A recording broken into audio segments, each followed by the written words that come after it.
Oh my God! Welcome to the downside. My name is Gianmarco Soresi. I here with my new box. Your new box. Ooh, Mixcast. Am I like?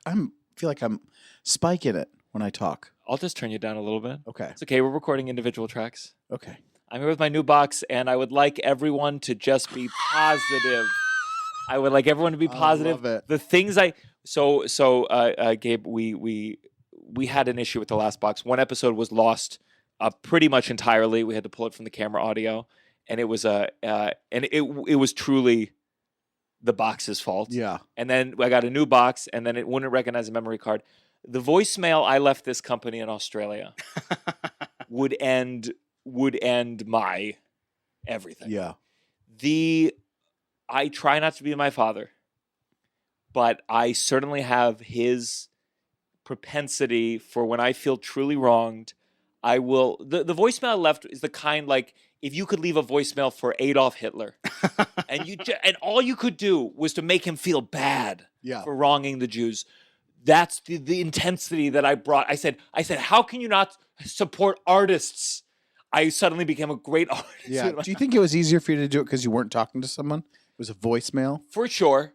And I was planning. You weren't worried that could ever be shared or, you know.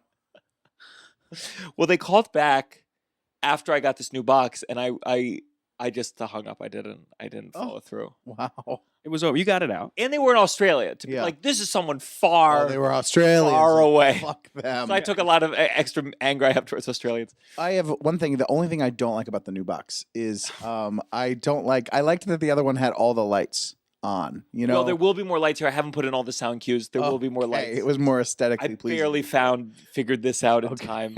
It's complicated. It looks good. It does look good. Who was the guest that you lost? Divya. Shut the. She had a very long last name. She's a taxidermist and we made this mouse. So I took her class. She's getting a lot of play on all the episodes. Truly, and it's out of order. I have to go back because it's a mess. So, but it's not like Mulaney. It's like I got my dream guest. But the point is, it could have been Mulaney. And I made that point in the voicemail several times. Yeah. I said it could have. It was been either John. Divya or John Mulaney that day. This story starts weird, but like I used to host a cancer podcast for this charity. Yeah, and I was interviewing like this father who like lost a child, and we got 40 minutes. It was a comedy podcast? Yeah, super fun. A lot of riffs. And we got 40 minutes in, and I was like, we're not recording. Oh. And he had like told me about like, really serious. Oh, my We're God. going to have to start from the beginning. I felt awful. Oh. He was a pro. He was just like, we got it. We'll just start from the beginning. I talk about this stuff all the time. But I felt horrible. Oh. I think you had to be like, all right, so he's alive again. Oh my God. Yeah. I mean, that's brutal. Yeah. It was I mean, it just felt awful. It felt really awful to the guest. She was the only guest who ever dressed up for this podcast. Yeah. Oh, Truly, yeah. when she walked in, I wish I could be in her head just to have her go, oh, fuck. Yeah. Oh, fuck. I thought Instagram followers would mean like, you know. I'm in a, you good? This is my co-host, Russell Daniels. Hi. Yeah, I'm good. And we're joined today by comedian Gabe Mollica. What's up, guys? Gabe, we'll talk about you in a second. First, me. I have a conundrum that I figured is worth sharing. So I started getting my beard trimmed. Do you do it yourself? I've half and half. Sometimes, depending on how serious the event is. Sure. I've never done it on my own. I just think it would just be I mean, you should see my pubes. They are truly. Do you manscape? I assume. Yeah. Like, do you think like you do a good job? No, adequate. I've seen what you do with your face sometimes. There's got to be some big patches going on. The one time there. you were talking about, I had to shave before a show, and I didn't have a mirror, so that is why I remember that show. But I don't. I usually have a beard, but for the show, I've been having to shave every day, and I don't like it. But it has forced me to, when I get a beard again, I probably will be a little more conscious of upkeep. Did you ever go to a barber though? Yeah. It was nice, but not regularly. But yeah, it's nice when they do it nice. You know? I mean, I got neck. It grows fast. Yeah. You're Jewish? Italian. Italian. Jewish and Italian. Yeah, a bit tough So it's- combo. I used to think I was Italian Jewish. I thought I was hairy because I used to think I was hairy because I was Italian. And then I went on the birthright trip and we played a game, shirts versus skins. And I was like, oh no, I'm Jewish hairy. It's more concentrated in the shoulders and the lower back. Oh, really? I mean, I don't, you're hairy all over. I'm hairy all over, but I recently just started to shave where I was just like, this is gross. It's time. Where? I just like shaved like my shoulders. Shoulders. You can reach it all. It was new adventure. It was like 2 days Uh-huh. ago. I was like, oh my God. 2 days. Wow. Yeah. I I've just had an talked about it impulse. on the podcast. What are the so- chances? What people always love when I do. I have a hairy ass. Do you have a hairy ass? Yeah. Oh yeah. Were you ever self-conscious when you were I remember in high school, for me, that's what I was like, oh, what do I do? Because I tried once Oh. with my Mach 3, just in between the cheeks, just again and again, and like it wouldn't stop. Wow. Wouldn't stop. It's bad. I shaved an eyebrow once because I thought it was too thick in like 8th grade, and people were just like, "Did you shave half an eyebrow?" Oh my God. Well, you fully shaved it. You didn't trim. I tried to trim, but I had Oh, no. Yeah. You With know, I'm scissors or a blade? with a A zzz. zzz. Yeah. Oh, I zizzed it. Yeah. And it was right before a break, so I was like, "Great! By the time I get back from break, it'll be back." Uh-huh. I don't have thick eyebrows, but I have really long hair eyebrows that sometimes I when I go to the barber, they'll trim them up. Oh yeah. And if they don't, sometimes it'll like one will come down and it'll like in the middle of the show, I can't get it back up. So it's just kind of like in my eye the whole time, you know? But strays. So I went to this. It's a barber I've been to a couple times. I like him. Rapport. Affordable, 35, and I get the towel on. You like I talking or get no? the- not really, but I'll indulge a little as long as it stops at some point. Mm. It can't be the whole. Well, we'll get to the second part of this too because I got so basically, he trimmed and there were a couple nicks, Some nick. First time. Once it's happened once, maybe one on the neck. He gets the powder, whatever thing you put on there. But this last one was a bloodbath, and that's fine. Little nicks here and there. First of all, I haven't been to enough beard people to be like, this just happens, or are you paying attention? He's always also offering me a whiskey shot before the beard, and I'm Yeah. like, maybe no more of the whiskey. Yeah. But my conundrum is, I got home. He cleaned up the back. I look at this shirt. It's the shirt I got from the LCDS Yeah. sound system. Yeah. And there's it's ruined. There's blood on the back. It got on the collar of the shirt. Blood. Wow. Yeah, it's That just much blood. yeah, enough that it dripped afterwards and it got on the shirt and it's the shirt's done. The LCD shirt's Sound done. System is the kind of band where maybe you could pull off some blood. Yeah. LCDS. But it's sure it's unseemly. It's okay. And I'm If it's trying. I'm really trying to throw away clothes in general. I'm Yeah. trying to upgrade my life to a degree, Yeah. as you can all see from this shit I'm wearing right now. Yeah. But I don't know whether to keep going back because follow up. So now I'm in Edmonton, Canada, Uh-huh. the heart of comedy. Not a lot of hair. Heart of comedy, and I'm in this mall. They have a gigantic mall complex, second biggest mall in North America. And I'm like, let me go get a beard thing here. Let's do it. No good. No blood, but no good. I said, clean here, messy up here. And I said it like 3 times to the point where he was like, yeah. Like I was annoying him. I was annoying him with my check. Yeah. And then he did two. Immediately he takes the buzzer, does it clean up here. And the moment he did this, I went, no. Fuck. And then he'd like, as he did the rest of the beard, he kept trying to convince me that it actually is a better look. And then he asked me like, why do you like it messy up there? This is after he had fucked up already. Why do you like it messy up there? And I said, it's a Jewish thing. He's like, really? Is it like a religious? And I'm like, no, and he's just trying the whole time trying to convince me that in fact his mistake was a blessing. Yeah. And I go, you know what? I would have rather had a couple nicks than and I'm fine with it now. But in the moment I was like, I do not like this. And it's just that moment you get in the chair, I feel insecure. I'm annoying you. Sorry, I didn't mean to bring it up again. He brought the razor over. I thought it would be annoying if I said, wait, that razor for this? And How close are you to the barber that you go to here in terms of walking? close. I know I know things about his family. Oh, close. No, I I don't. think even emotionally. No, like. Very close. Okay, so it's like, yeah. I just wish. I think you should just keep going to that guy. I'm not a good I want thing on that I person. want a free trim. That's a shirt that was ruined. A $30 shirt, $25 shirt. I want a free trim. I understand that. I'm gonna be honest. If you brought that to me and I was a barber, I would think that's fair. I would give you the free thing, but I also wouldn't like you, and I would feel bad. And then every time I saw you, I would feel bad about the time that I ruined one of your shirts, and it wouldn't make me want to see you. So I'm just saying it will change the relationship you have with the barber. I think he'll probably agree. I think he'll probably give you a free trim, but I don't think you're gonna have the same relationship. Change the dynamic. So can I go back and say, hey, last time, couple of cuts. No. Couple of cuts. Doesn't make it better if you're not cut me being this passive time? Aggressive. But I want him to maybe steady his hand a bit. Is that too much to ask? To not be bloody? You're gonna get bloody. He's a bloody guy. He's a Sweeney He's a Todd. bloody guy. He's a New York Knicks. He's gonna nick you. He's having whiskeys. You might be able to he's having whiskey. He's offering you whiskey. That's how much whiskey he has. Yeah. I can't finish this alone. You could maybe bring the shirt and be like, listen, I got blood on my shirt. Can you clean me up? Hey. One final use of the shirt.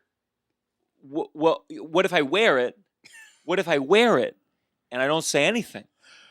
He goes back there to trim. Okay. He goes, okay, oh, like you have that. some blood here. I like that. Oh. I like that because also if he doesn't say anything, you're like, he's kind of, maybe I still have the cut. I'll check if I have the cut so we can see it.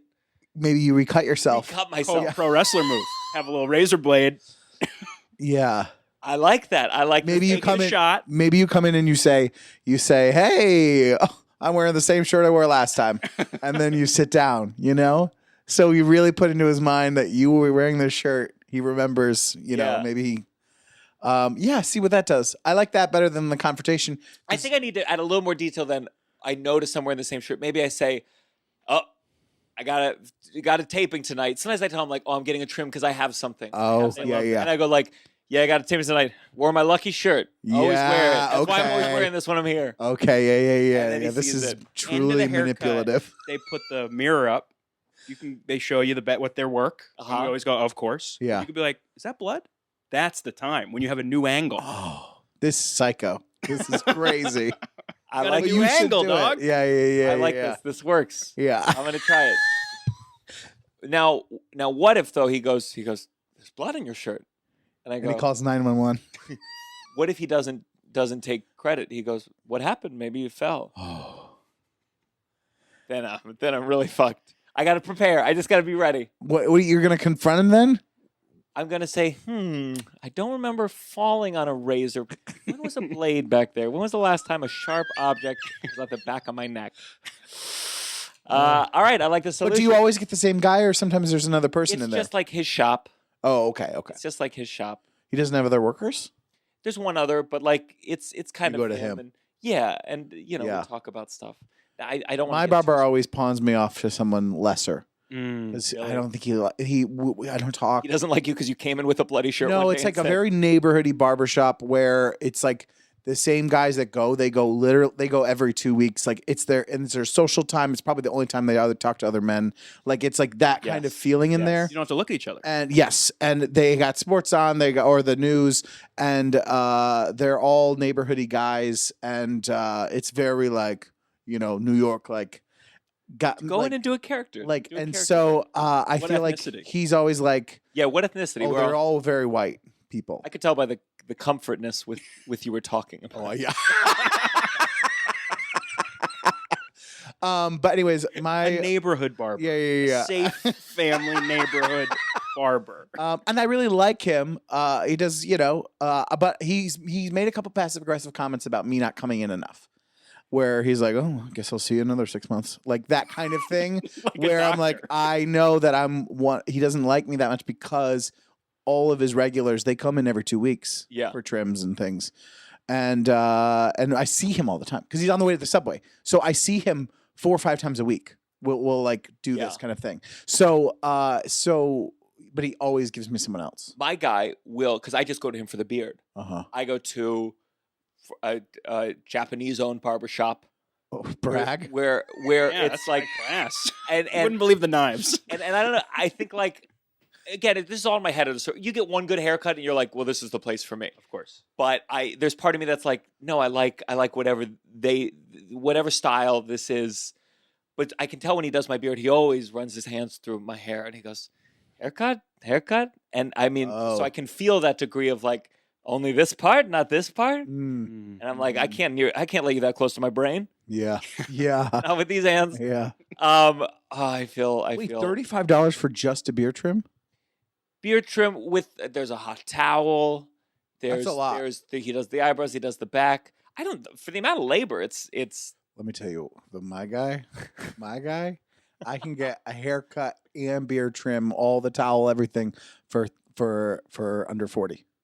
Me too. Russians. yeah, not all of us can have under $40 haircuts. This is the downside. Oh, this is the musicless version. Just I thought it was cool. 1, 2, 3. Downside.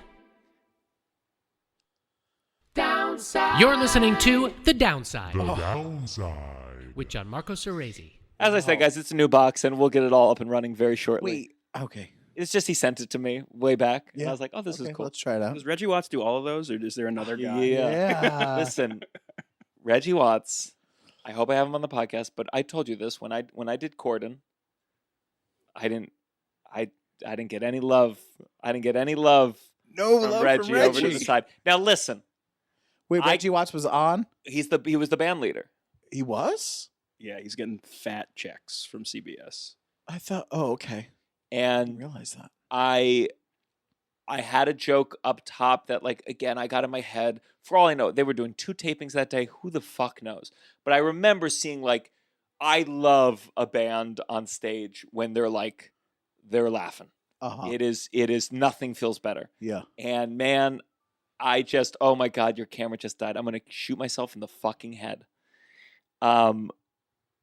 I just remembered. I'll just pivot this camera. Yeah, I can see myself. I just remember being thrown in that moment, looking over and That being like, he did he wasn't not like this laughing. one joke? And then later he cracked a smile. But it was one of those things like, again, I would have found anything wrong I know. in the moment, but like seeing it, I felt like you at Titanic when they Yeah. do a cartwheel standing ovation. Yeah. Talk for a second. Let me just check it real quick. I know that feeling because with some of the people, the celebrities that have come to Titanic recently, you can't help but clock them in a relatively small theater, Oh yeah. and I try my best not to look at how they're responding to my one big scene, but sometimes you do, and you're like, oh, that, and then you just remember, like, anytime you're going to see that person pop up in any sort of thing, you'll be like, they either did like that thing or they sat pretty stone faced during something. But Mhm. in general, it's been good. But I try not to look too much. But you can't help but look if someone's not enjoying it, Gotta or look. someone's like, When it's somebody's, I have like my guy Mahmood at the door, like Mhm. takes care of everything, and if it's somebody like we know that could throw me, he's like 15th row.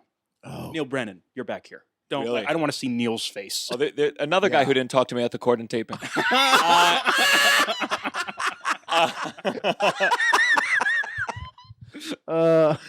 Oh man, I got to tell you, I promise. Then I'll stop talking about myself. Please. I signed with a new manager today, Oh, congrats. and Mazel thank you. tov. But I think as you stay in this game long enough, you think about shit you talked about, like people along the way, yeah. and you're just like, oh no, I'm gonna. It's more sad because I love talking shit. I mean, there's so much shit we don't talk about in this show that I would fucking die. There's something I would love to be talking about right now that we Oh, I know. I know what that it we is. cannot, that I would fucking die to talk about. I know. But you can't. No, You can't. And you the can't. further you I mean, go, you shouldn't, like, on this sort of thing sometimes. But, yeah, you know, but like I admire it depends, but I do like when you have those shit talker further comics, it's fun sometimes. They always like the people who are willing to do it, and I don't even want to name the names now, but the people who are willing to do it, they always end up like they were a mess. Like their lives collapse. Yeah. Because they clearly Yeah. lack the necessary sensors. But man, I'm dying. I'm dying. I thought of a tweet the other day. I can say this because it's a long enough way. Someone tweeted about crowd work, complaining about crowd work. Sure. I'm fine with a degree, but this one was more like, this was saying, this was holding themselves up higher than comedians who do crowd work. I know the tweet. Yeah, we all do. And I Every wanted listener knows the tweet. I emailed to myself 2 weeks from now to tweet this, saying comedians who complain about crowd work are just mad because there's no one in their audience for them to talk to. Oh, And I texted Tova, and I wanted to do it right then and there. I wanted to do it right then and there. yeah. So Gabe. Yeah, let's get to Gabe. Gabe. 21 minutes in. Let's get to our fucking guest. I got some swings in. I'm feeling all right. Yeah. I'll let you know if I'm like, this is they're in love and I'm here. No, we have plenty to discuss. We have a big.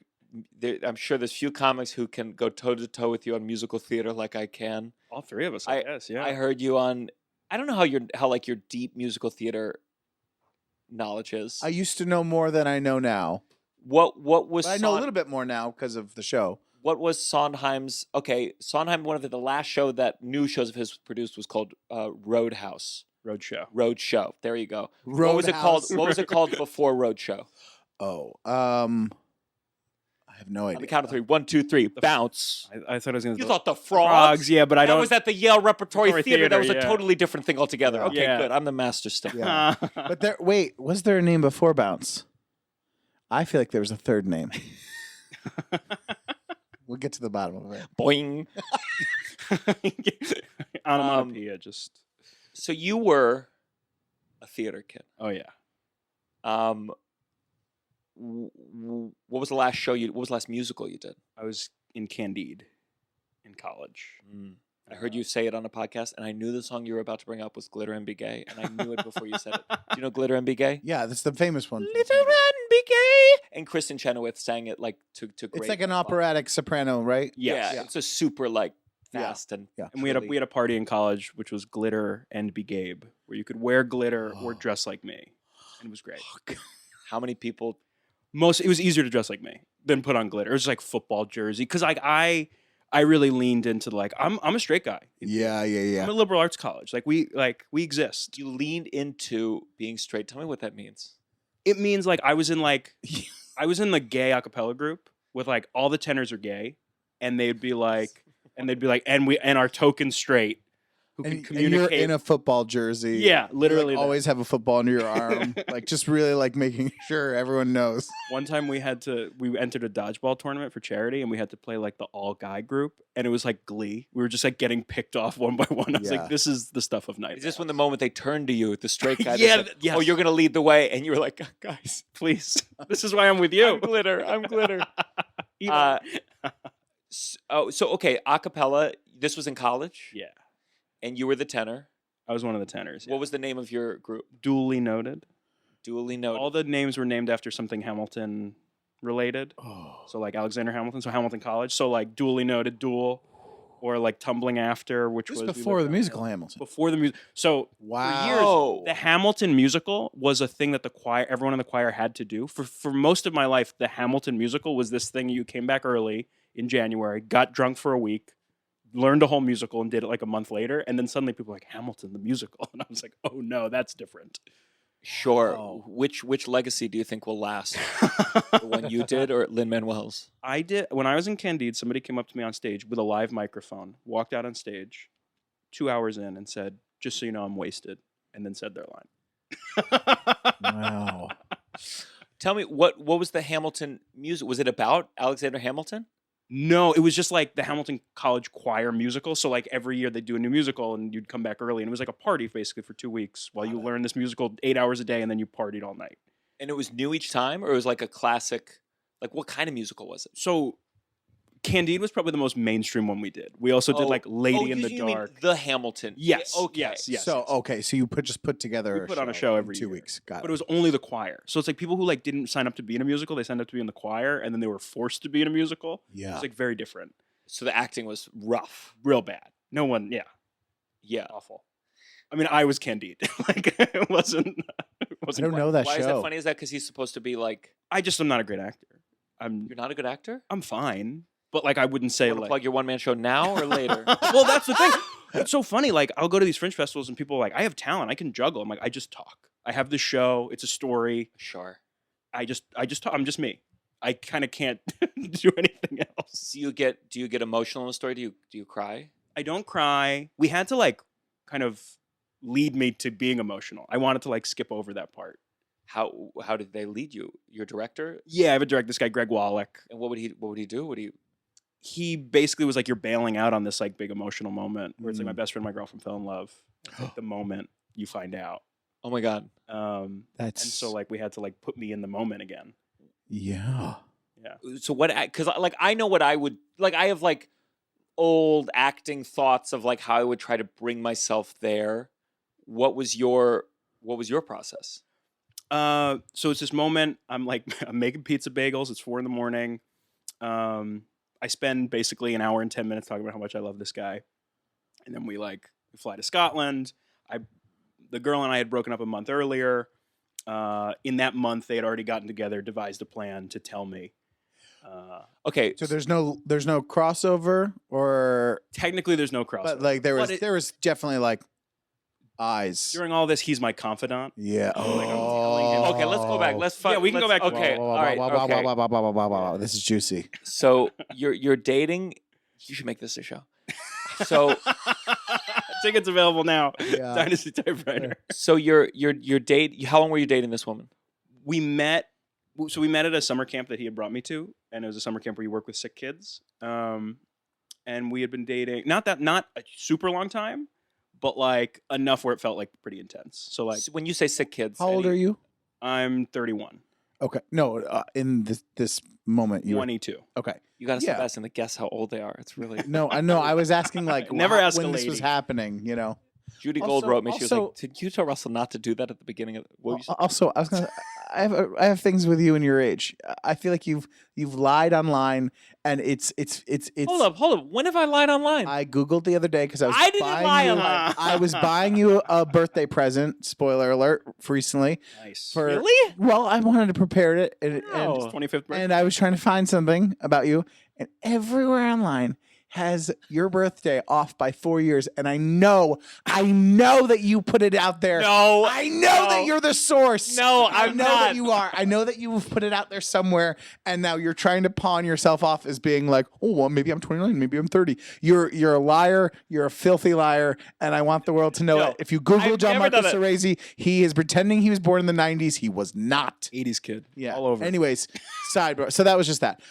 So you were 22 at the time. Yeah. And I'm looking you up right now. no, fuck off. Russell Daniels. No, I didn't lie. You know, everyone knows how old I am. Weight 125 pounds.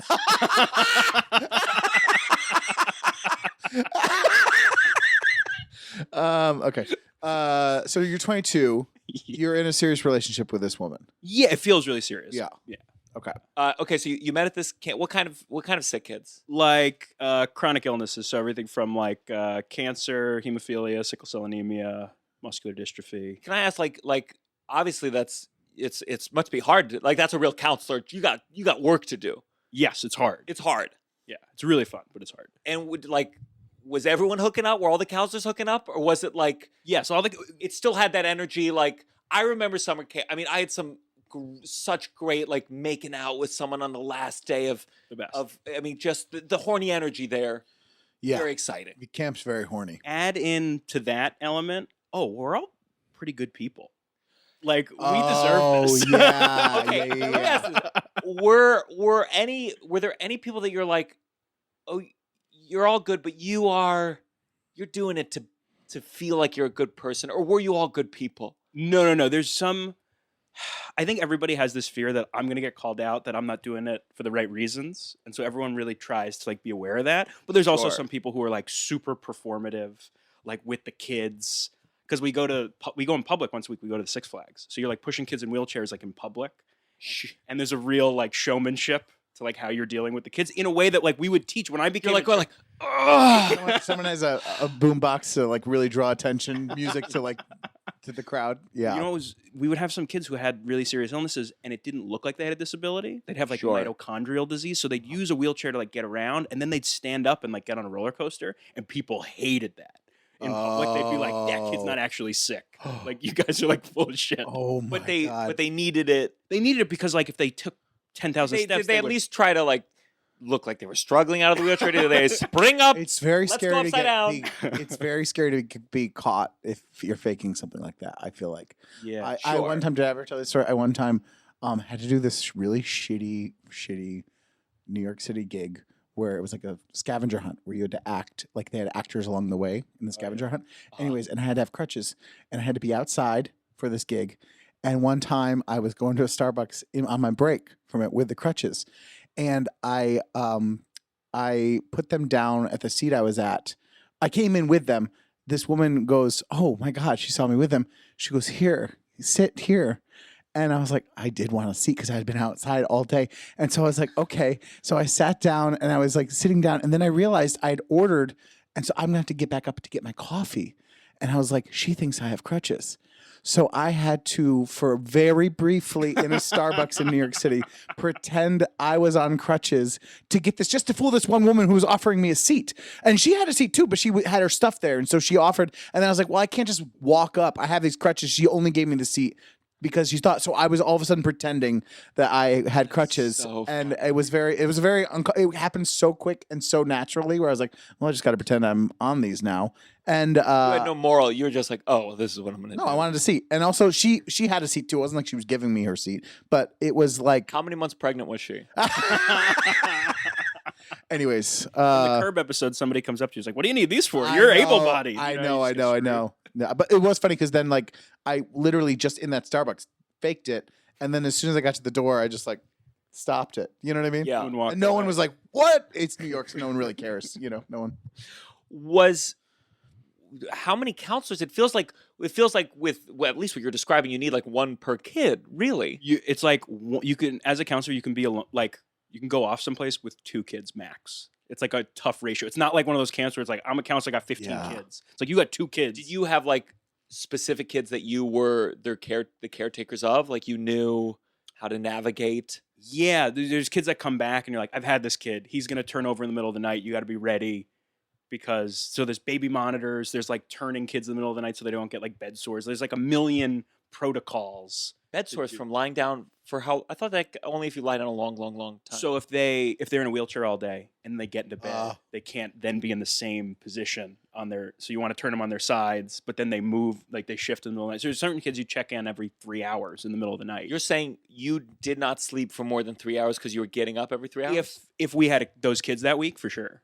You're like, and you're living in the cab. Yeah. So it's like I've never worked harder. People are like, oh, comedy. I'm like, oh, you got to post. I'm like, this is fine. Like, Yeah. I had 12 Posting does kids. take a lot of time though, and I have to get up early to do it. Support the troops.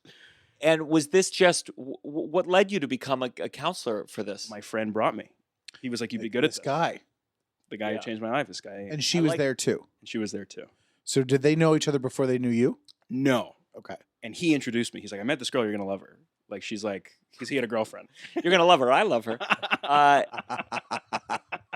The idea that comes to my mind just out the gate is just the idea of like really good people who do bad interpersonal things but are amazing. Yeah. Yeah. It's a mind fuck. It's like worse. It would be easier if I didn't like him.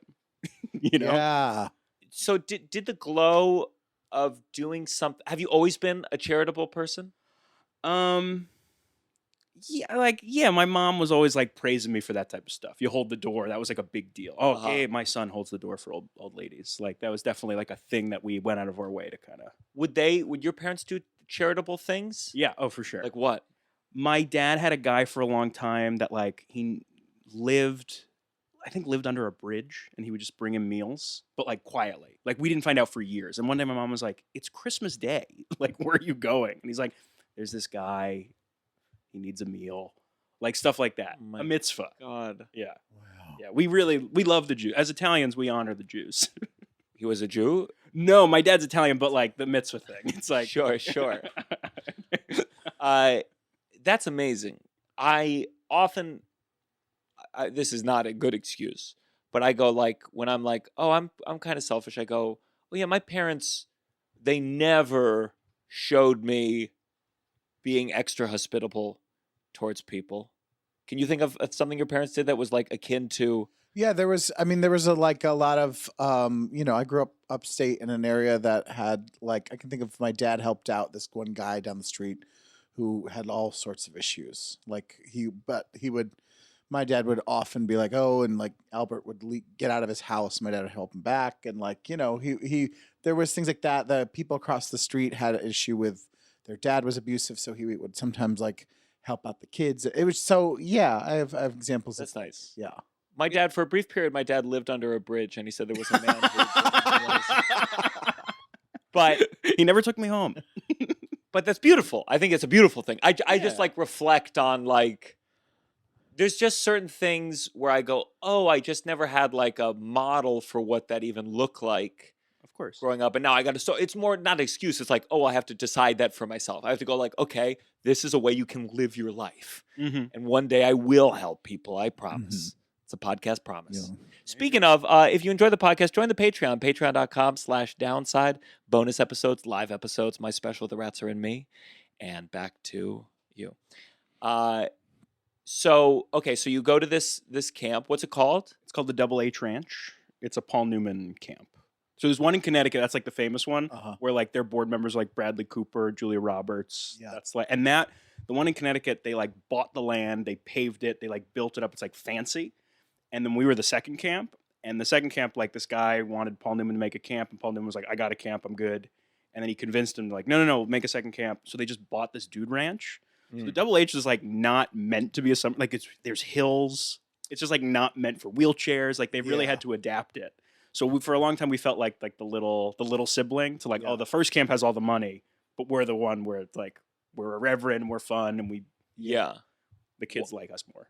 I just like, it feels like you wouldn't want to build in a place with hills. I mean, It is a bad idea. was everyone in wheelchairs? No, probably if the cabin's like 12 kids, maybe like 2 or 3. Mm-hmm. And the other thing is our camp, so the one in Connecticut, it'll be like it's themed by diagnosis. So it'll be like every kid that week has hemophilia, which is like a blood clot thing. Yeah. But our camp mixes diagnoses. So you'll have a kid with hemophilia living with a kid with sickle cell, living with a kid in a wheelchair. And they're like talking to each other. And we always thought that was like kind of exciting, where it's like, oh, you're learning empathy. It's not just like I have hemophilia, everyone I know has hemophilia. Would they ever play the like who is it worse? When they got I'm not privy to what the campers are talking about like late at night. I like to I'm sure at some point some of the kids were like, oh my god, like we had one kid who was like, oh my god, hemophilia will never go away. You'll just like have blood clot issues for your whole life. And the other kid was like, you have cancer, like you could die. Yeah. And like having that conversation. And that's like really intense. Yeah.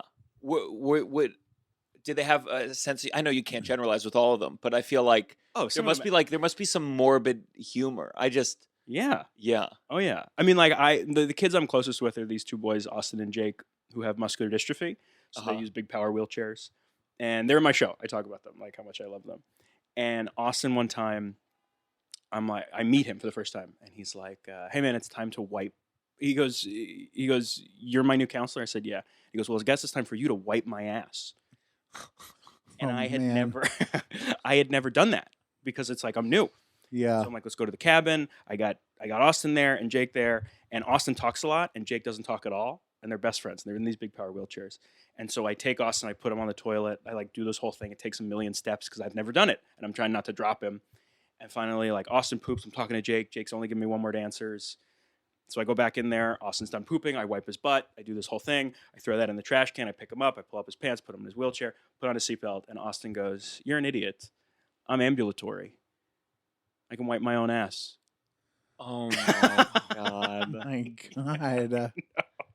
That is so funny. Yeah. It's like, what's funnier than making this fucking guy wipe my ass who doesn't, I can wipe, he goes, look, you can just do it. He's like moving. Like, I'll wipe your ass. Yeah. I'll pick you up right now. Yeah, he's the Yeah. king. When you're He's lucky he didn't get in trouble for that. Wrong. Yeah, I gotta say, I would think there would feel like a privilege of like, what are you gonna get mad at me? Yeah. You know how hard my life is? Yeah, Fuck yeah, off. Yeah. Yeah. I'll make everyone wipe my ass. Yeah, I Yeah. need 3 people to get out of bed. That is such a good prank. I wonder how often he's He done used it. We had one kid with no legs who used to like put his body up against like a trash can that fell and be like, "Help! I got stuck." Like, Oh. and so people in public would be like, "Oh my god!" And then they pull him out and we'd be like, ah. And he'd run around like he could run, like he would put his arms like Wow. crutches almost with his arms. He'd like fly around, and like some people were like, "That's not right. He shouldn't be doing that." And some of us were Well, like, it's "That's him. hilarious." He can do it. Yeah. Yeah, his life is Yeah. hard. Like let him. Yeah. Like it's fine. I for sure, if I was missing an arm, I would do that like shake my hand, it gets yanked off prank every day. Never get old. Yeah. When you're wiping someone's ass, Yeah. do you do it while they're seated, or do you have them stand up and go like this? There's no standing up, Gianmarco. Yeah. Um, And are you looking directly into their eyes? you probably, depending on the kid, every kid's different. You kind of like, they're on the toilet, you lean them forward, and you kind of just like get in there and dig Yeah. and do that. You lean them forward, and their head's here, they're leaning forward. You're going like Yeah, this. their arms on your shoulder, and you're I leaning see. over, and like you're kind of putting your hand in the toilet. Yeah. So there's a lot of gloves, a lot of like. You'd put on gloves. I guess that makes sense. Yeah, It- by it- the end, but like your first summer you put on gloves. By the end, I was like, whatever. Yeah. That's they have, where I was because they going. have Okay. parents, right? Oh, yeah, Like yeah. if that's your kid. But if Sure. you know, Yeah. but you're supposed to wear gloves, of course. Did you feel fully trained to like do everything you needed to? They give you training, but like how good? How like, can you train Until you meet Austin. I think the teacher comes in and says, "All right, you're gonna wipe my ass." Yeah. My Let's God. practice. Yeah.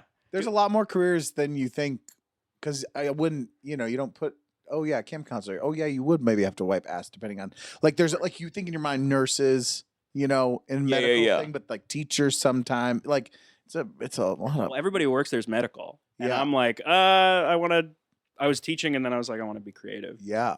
So like it was. Wow. Yeah. Okay, so Do we mind you talking through the show? No, I don't mind at all. I yes. So you I was you gonna ask meet, about the girl. yeah, you Yeah, meet this please. girl. Yeah. I meet this girl. She's great. I'm gonna kill myself. I'm gonna kill myself. It's okay. Your camera's got it. I knew the one thing I did differently with the cameras. Yeah. And I fucking knew. And it's ruining I it. Sometimes you fucking know. Ruining the episode. knew it. Yeah. You're in that camera, yeah? No, yeah, I am. Yeah. I'm gonna kill myself. I'm gonna call Australia. Yeah, I don't even know what this company is. It's American, Okay, I so can you find it. you meet her. No, Yeah. no. Yeah. Yeah, he introduces me, and Is it right away? yeah, like first week. Okay. And Falling in love. Yeah. Right away. Is Um, there a connection? yes, there's a connection right away. Uh-huh. We're at the bar, so like we're just meeting each other. She's in his cabin, so like I'm like, oh, I know some of the kids that you had, like because They're in the working cabin together. They're working together. Is this a cabin where it's like open, or Sorry, they have they're their not- own? They're not living in the exact same room, but like They're working on the they're same working kids. with the same kids. So Got like it, they're got it, got it, so got it's so it. intimate to like you're showering kids together. Yeah. You're like wiping asses together, and then like you put the kids to bed, and you're like, it's like your parents. Yeah. Like, oh, we just put our kid to bed. We wiped his ass and showered him. Yeah. It's like it's much easier to fall in love that way than like we met at a bar. I feel you know? like, for example, if my dad is probably the closest to just like needing help. sure. Like you there could be a whole industry of just training adults like how to fucking Yeah. That's why I asked the question about the wiping the ass, because I remember Yeah. some story. It was a comedian about wiping his father's ass. Yeah. I feel like it might have been like a Dane Cook thing, Sure. if anything. Yeah. And he was doing a big act out. But it's like that's why I ask. Like there's so much that you know about taking care of a human being. I knew someone I knew, like their like grandfather fell. My parents were like, oh, we'll go check on him, and I was like, I'll come with you. And like I came, I just like knew what to do. I just like, oh, we'll pick you up by your shirt. Like we'll pick you up this way, and we'll put you on the bed this way, and we'll Yeah. change your clothes Yeah. this way. And my dad was like, oh my god, like I can't believe you know how to do that. Yeah. I was like, this is easy. Like Sure. he can talk. Mm. Like when you're used to kids who are just like, you don't know. Yeah. So you meet this girl. Girl's great. Yeah, she's like, she's an artist. Like she likes poetry and she's interesting and she's funny, but she's also like an athlete. She's like on scholarship Mm. for like row. So I'm like, oh, this person's cool. She can hang, but she's also like accomplished and intimidating. I kind of like women where I'm like, oh, you're amazing. Like I kind Yeah. of like being very intimidated. That's kind of like that's what I'm into. Sure. Sure. So how long Smart. is this courtship process before you're like, oh, we're Oh, like I knew the next day. The next day, Tim and I took like a drive, and I was like, I think I love her. Like, oh my Yeah. god, like that, she's amazing. Yeah. And so right away, I kind of have a suspicion. And then like the thing about summer camp, if you've gone to or lived at a summer camp, it's like the days feel like a week.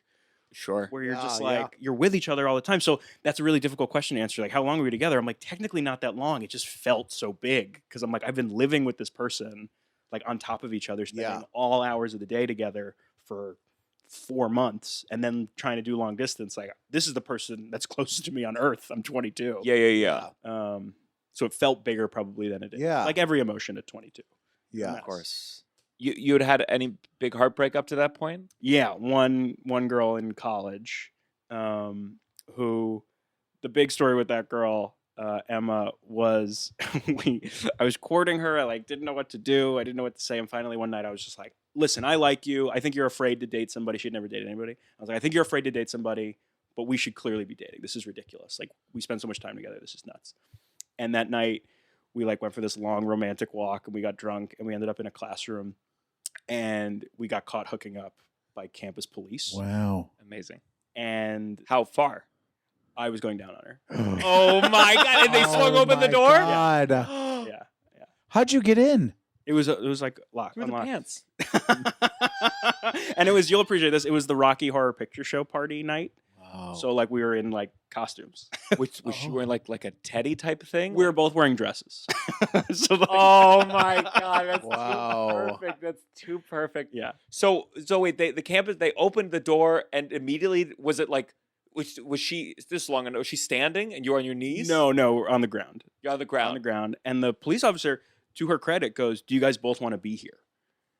And I was like, I was this close from saying, "You're Emma, right?" But I just was like, "Yes, we both want to be here." And she took our names, and then she kicked us out. And I kind of was like, "Oh, it's over. Like, oh, this is totally fine. Like, we got kicked out. It's whatever." She took our names, like names or whatever, and then we got letters in our mailboxes that were like, "You have to go to trial, like student court." Trial. Yeah. Because that kind of stuff is always dicey. Especially now, I feel like people could be like, "That's exposure in a public area," and it's like, Yeah. come on, guys, let's have A fun. big- on. A big part of that story is like I was fine. I felt bad for her. Like, she had never dated anybody. Yeah. Yeah, that's a really good That's a like. big- you that's probably a shouldn't big date anybody. Back into your shell. You have to testify in front of the. We had to go to like student court, and you weren't allowed to bring a lawyer. That was like the big rule. That feels like against the Constitution know. in some deep way. Also, like the student court, grow up, colleges. Well, because what I you know everyone in the student court who's on the student court has not had oral sex, so they're not going to be sympathetic to your case at all. Nope. just such a waste. Oh God, just like someone So much have someone paperwork. be like, you're, I don't know what, you're on parole or whatever. Yeah. You're on probation. So you know, it some was sort a of thing. points No based pussy eating system. for a week. No pussy eating the rest of the semester for you, young man. So the big tension was it's points. So it's like 10 points is drunk driving, kicked out of school. 2 points is a warning. That's fine. 4 points was a phone call home. So they call your parents. Was this a 4-point? What was and it? this is a 4-point offense. So They like call your home to say you had cunnilingus. so we college. had to go to trial. So we were like, please, we'll take 2. Like, we'll plea it down. So Did you have to explain were you together testifying or separately? yeah, we figured Oh, it would that's be nice it would that be you go better together. if we were a united front. We're Yeah. like, we did this. Yeah, you don't we're wanna turn you sorry. on What each was your other. case? Yeah. What, did you say we're dating? We're in love? We're in love. We're a Rocky Horror. I spun a nice wheel. So my dad had gone to law school when I was in high school. So it was, Uh-huh. like a big deal. So like I kind of like knew, and my dad loves to say, no one ever gets caught doing something the first time they do it.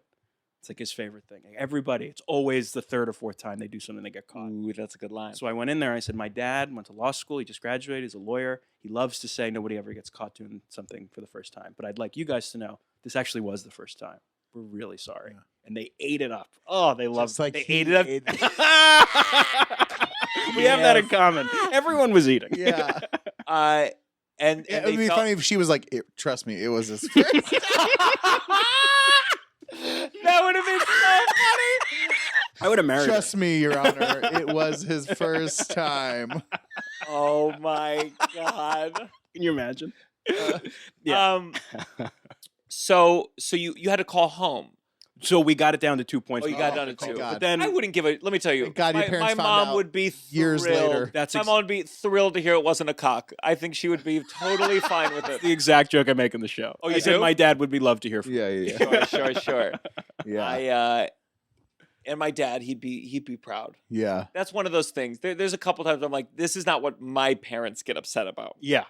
Like, I don't even know what What my would that dad- letter even look like? Like, what would they would I guess use vague language about Lewd know. and indecent exposure. was Oh, the okay. language. Doesn't sound Okay. good. Doesn't sound doesn't good. sound good. It sounds so much worse. Sounds like you're like on a playground. Do you know what I mean? Like yeah, not after hours in a college. Yeah, we had one professor we really liked, and he like hated the rules, so we like showed him. I was like, I'm in trouble. I ate pussy, whatever.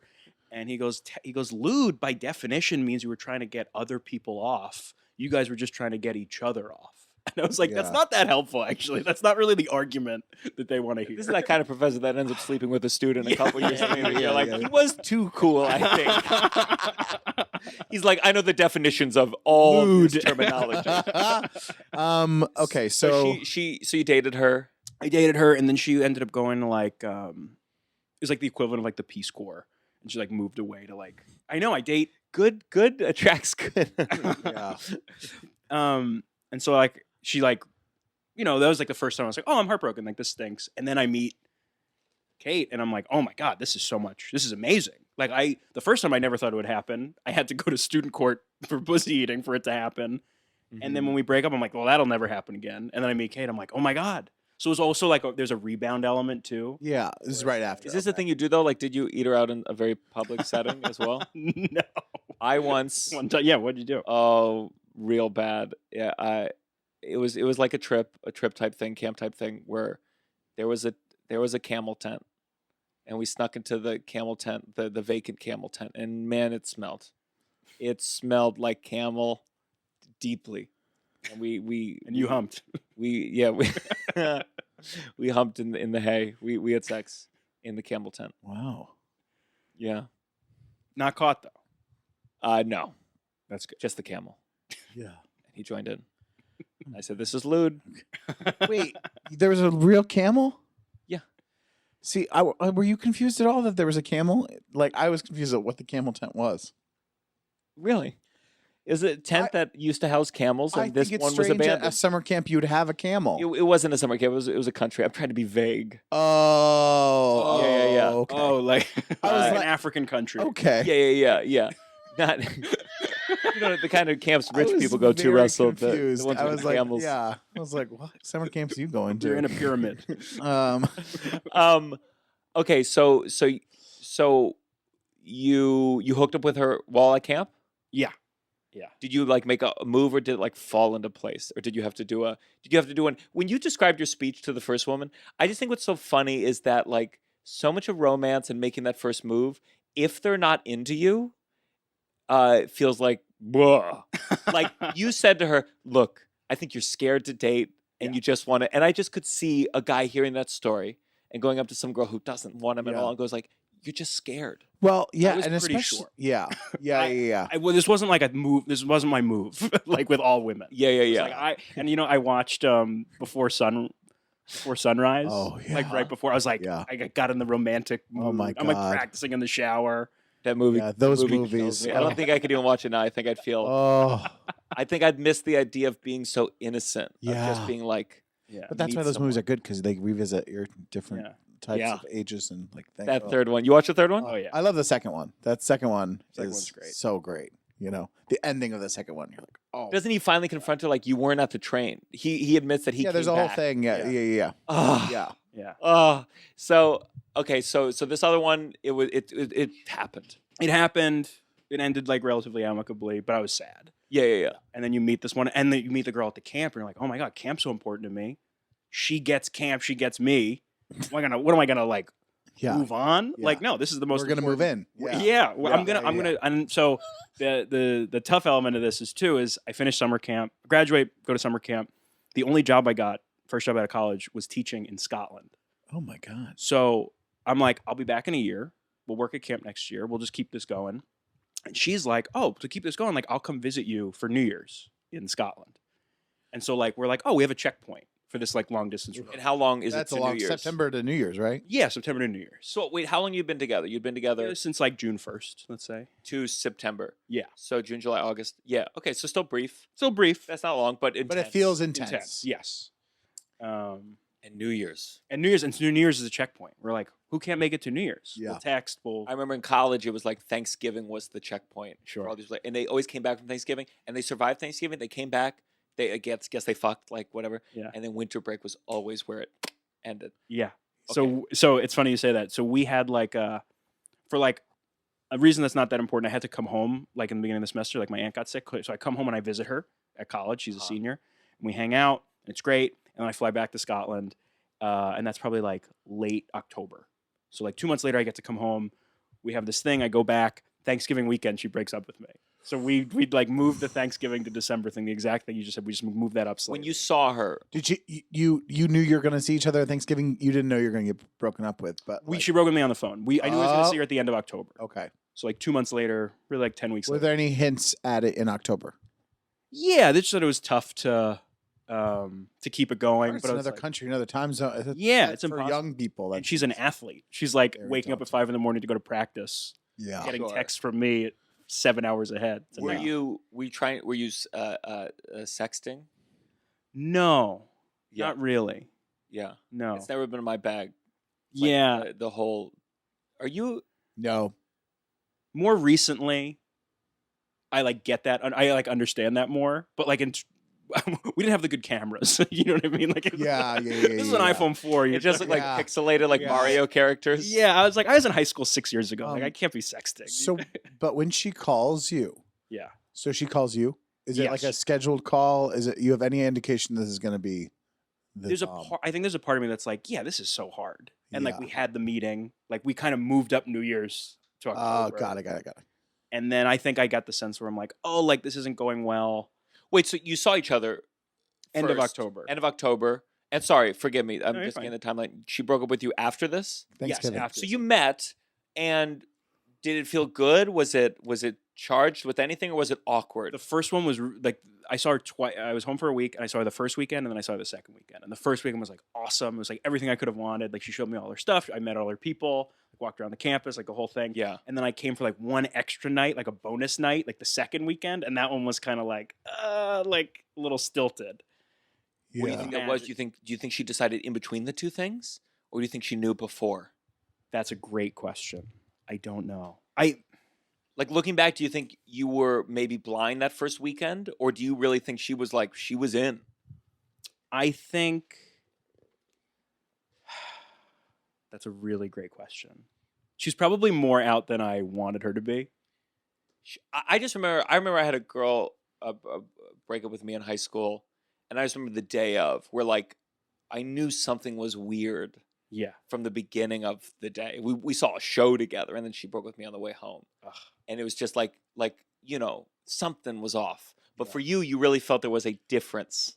Yes, from the first weekend to the second weekend, I could feel it. Where I was like, "Hey, I'm free one more night. Like, I can pop by." And she was like, "Okay." And I was like, "Oh, like we kind of had the celebratory. Like, we made this work." And then it was like, Yeah. "Where are we gonna keep Yeah. doing this? Is exhausting. Yeah. Yeah. Too much." Oh. Yeah. So how did she do it? She called me. I was in London on a field trip with kids, and I came back from London, and we had like a Sunday night Thanksgiving call.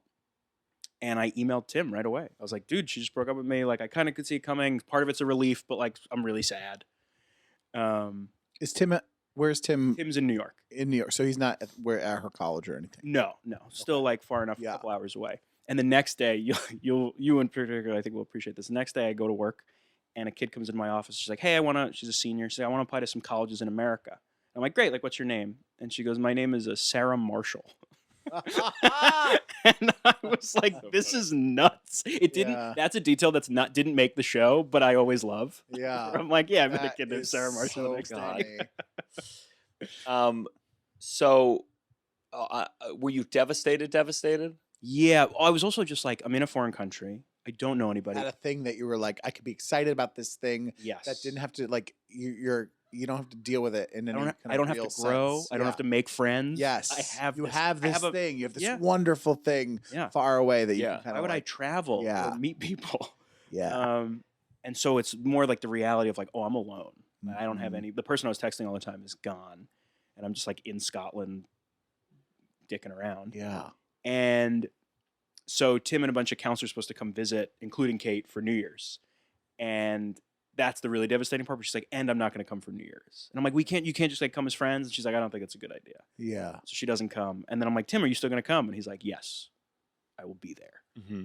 And so we get to New Year's and he comes and it's just like, there's a counselor, there's somebody we know who lives like kind of close to us.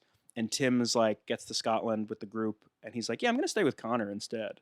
And I'm like, we're best friends. Like, why are you not staying in my place? Like, that's so weird that you'd stay a couple blocks away. So I can feel something wrong there. I'm like, why are you not staying with me? It's so weird. And we, we're drinking and partying. And like, I don't know, like Tim and I kind of work best one-on-one as opposed to like being in a big group. Sure. Drinking and partying. Sure. Yeah, I understand that. He knows that. And he's like, hey, let's go to the casino and we'll gamble. It's New Year's Eve or New Year's Day, 4 a.m. We go, we gamble, we lose. We walk back to my place. I go to make some pizza bagels. I reach down in the oven. Tim's behind me. And he says, life sucks and then you die.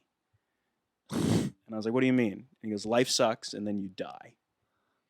And I said, what are you talking about? And he goes, well, Kate and I are together and we're not sorry. Tim. That's how he does it. Tim. Man, Tim. Yeah. okay. I had an uncle. Before we that judge, I had an uncle that had a mug that said "Life's a bitch and then you die." And I remember as a kid being like, "Why is that his mug? Like, why does he want to have his coffee every morning with that saying on it?" Do you know what I mean? Anyways, It's tough to get your heart broken with a mug slogan. that's the thing. Like you're also gonna just throw a generic like, "Oh, cool. Did you think of that, Tim? Did you think of that saying? Wow, Tim. How long did it take you to come up with that one?" Like to be or not to be, I'm dating your ex. I don't feel We're bad not about sorry. it. And what did you say? What happened? I was like really mad. I was like, first of all, I was like, why are you telling me this? Like, why? Like Now in this way. It's so dramatic. It's late now. It's 5 a.m. you're never gonna Oh go my to God! bed. It's 5. You're never gonna go to bed This now. is when people get murdered at Yeah. 5 in the Yeah. morning. Yeah, it's 5 Did in you the have to be like really drunk to like be able to We summon the weren't courage? that drunk. I Oh. think he just like it was almost like we were saying goodbye to our friendship. It was like a last supper. I listen. Definitely. I get procrastinating. I totally get. I can totally understand. Just like Let me tell you you this. go forward. You I'm go. not doing that Scotland trip. If I'm Tim, I'm not. I'm doing it on the phone or via text. I do have and respect for that. He did say it He in person. took the trip Yeah. to tell you Okay, in so person. so how? Okay, let's if either scenario. If I start, I'm either gonna scenario. litigate this. All right, if I'm saying this to you, let's think. okay. I see. I do not think I could make it through a thing. I couldn't like. all those things. I couldn't Hanging all those out. things, but like I couldn't go. I don't think I could make it through a dinner. Like I would sit down and like before the food came, I'd be like, "Waiter, 1 second, Yeah. stay here for this." Yeah. I Very stressful. Ooh, I don't know, man. Although okay. one time I broke up with someone, not the same thing in terms of like, but the feeling of I'm gonna break up with someone, and I didn't do it when I didn't do it when, and it was like a situation where I was in college, going back to visit her in high school. She was a senior, and I like made plans to hang out that night with her, and I didn't just go and break up with her. I went. And I have severe anxiety whenever this movie comes on TV, but we rented in a video store, Mean Girls, the movie. And during that, were you like, I should do it now. I should do it now. Whole time. But I was like, and I knew I was putting my feet to the fire. You have to do it tonight. You have to do it. You've been putting it off but we watched the full movie, Mean Girls, Brutal. with the whole time me knowing at the end of this movie, it's happening, Russell. And literally the credits start and I just turned and broke up. Can you imagine? That's so crazy. That is, from her perspective, that is so crazy. And she was so confused. And she should be. That it was an insane thing. So now I know how I'd do it. We would hang out and I'd say, Go to a hey, Broadway show. I would take you to the premiere of it's coming out soon, Mean Girls the musical, the movie. And when it was done, and I would hope the joke of it would alleviate it a little. Yeah. I'd turn to you and say, Nicole and I are starting a podcast. The upside. The upside. Outside. I'm happy now that I'm with her. I can't believe he flew all the way to Scotland. And Yeah. this is the end of the trip, or This is the end of the first trip. night. Okay. Yeah, it's been a few days. So like there was a part of He me. did a whole trip like a visit. Yeah, and like no Did you wonder get a lot of one-on-one time with him, or no? It was mainly No, group? it was Okay. mainly group. So he says it to you. Yeah. It's late, and you go, "What Why are you telling me this? Yeah, I was mad. I yelled. I was like, I was just with her. Like, what was happening? And then like it took me a kind of a longer. We kind of like talked about it. We have like a good friendship. Like we can kind of talk about stuff. We kind of talked about it, and I was like, "You cheated," and he's like, "No, like there's no overlap," and it's getting all technical. It's like, Yeah, right? She yeah. called. It's like, okay, and then it's like, what do you mean not sorry? Like that's like the big deal, right? It's not. What is from my money? I'm like, no need to include that part. Yeah, That's I a- think that's a in crazy their thing. head they were spiraling, being like, "He's gonna think we cheated. We blah blah blah blah. We did nothing wrong. We did nothing wrong. We We did did nothing nothing wrong." wrong. We had that. That's the company line they've come up with, and they were just probably like circling, spiraling, or like so they became more defensive than they needed to be on that For themselves, probably. for themselves. They're like, Yeah. Be feel like, we bad, did nothing feel wrong. bad. We did nothing. They got very defensive. We're meant to be together, you know? and they are. Yeah. Like, Oh, or at they're least still they together? were. I'll get to that. They're, they like in that moment, like they should have been together the whole time. Had they both been single at that exact same moment, they probably would have gotten together. Yeah, I was just in the way. So like my contention is not like she's my soulmate and she was stolen. It's like, yeah, oh, like there's a million other ways you could have handled that where we could be friends. yeah, I'm not the guy that's like, it's guy code and like she's mine. Like that's not my deal. yeah. You know, it's like, Yeah, and Yeah. it's also like there's a hard thing of being like you can be hurt and blah blah blah, and they can still have this thing. But to go the thing of being like, and we don't feel bad about it is feels very aggressive. It feels very and that's been the line ever since. yeah. Where it's like, there's nothing to apologize for. So where'd this night end? I mean, how long were you talking about this shit? Probably longer than he wanted. I'm a talker, so I was like, let's like a while, and then I You did. brought it up at 4 a.m. Did you care about the timeline, or did you care about the betrayal?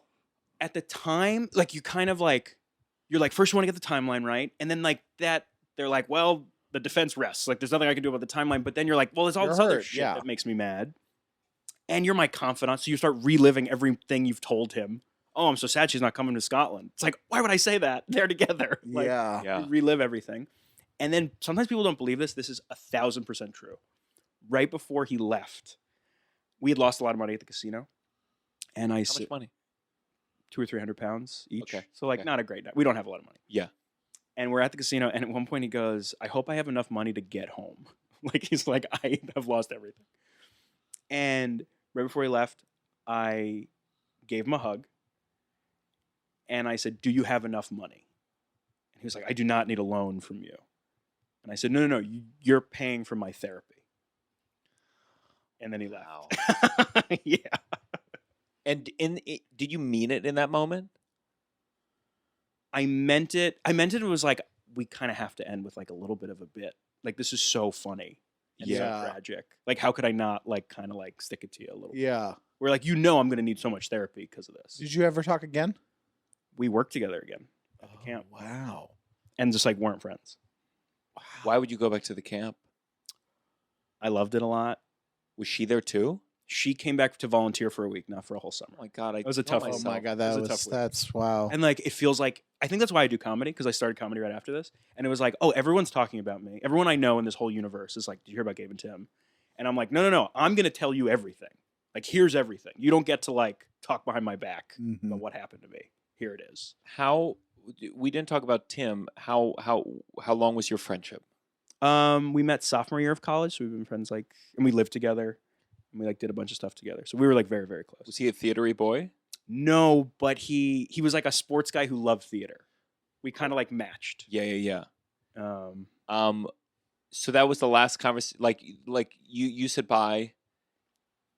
A therapy joke. yeah. He went home. He went home. When you saw, yeah, I called my sister, and she goes, the only thing I remember from that conversation is you repeatedly saying, I'm going to be fine, but this is what happened. Yeah. Were you close with your sister in that way already? Yeah, we're pretty close. See, the big breakup I had when I was 21, I definitely got closer with my older sisters. I mean, they're Mm. younger than me, but they're the older of my four siblings. Yeah. Because, and they're really sweet about it. It was a tough.